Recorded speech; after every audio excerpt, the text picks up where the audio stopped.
அதான் இப்போ இவங்களெல்லாம் அனுசரிச்சு கரெக்டா போனா கரெக்டான கேம். ஹாய் ஹலோ எல்லாருக்கும் வணக்கம் and welcome back to our channel. இப்போ பிக் பாஸ் வீட்டுக்குள்ளே பார்வதி மற்றும் கமருதீன் இவங்க 2 பேருமே வந்துட்டு ஜெயிலில் அடைச்சிட்டாங்க. ஸோ அவங்க 2 பேருமே பயங்கரமான ஒரு ஃப்ரஸ்ட்ரேஷனில் இருக்காங்க. ஒரு பக்கம் கமருதீன் வந்துட்டு பார்த்தீங்கன்னா துஷார் மேலே பயங்கர கோவத்தில் இருக்கார். நான் எதை வேணாலும் மன்னிப்பேன், துஷாரை மன்னிக்க மாட்டேன் அப்படின்னு சொல்லிட்டு பயங்கர கோவத்தில் இருக்கார். இன்னொரு பக்கம் பார்வதி அவங்களால வந்துட்டு ஜெயிலுக்கு வந்ததை கூட மேபி அக்செப்ட் பண்ணிக்க முடியுது. ஆனால் அவங்க ஏன் யாருமே வந்துட்டு கலையை சொல்லலை, கலை வந்துட்டு டேபிள்லாம் எட்டி உடைச்சான், அதை ஏன் யாருமே சொல்லவே மாட்டுறாங்கன்னு சொல்லிட்டு பயங்கரமான ஒரு ஃப்ரஸ்ட்ரேஷன் காலாயிட்டாங்க. கையை ஓங்கி கீழே குத்திக்கிட்டு இருக்காங்க.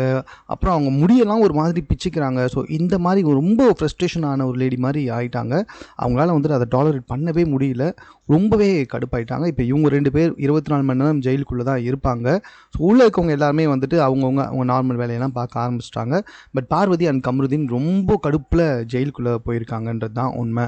ஸோ இது சம்மந்தமாக உங்கள் கருத்து என்னன்றதை கமெண்ட்டில் தெரியப்படுத்துங்க. மேலும் இது போன்ற செய்திகளை உடனுக்குடன் தெரிந்து கொள்வதற்கு சென்னை சேனல்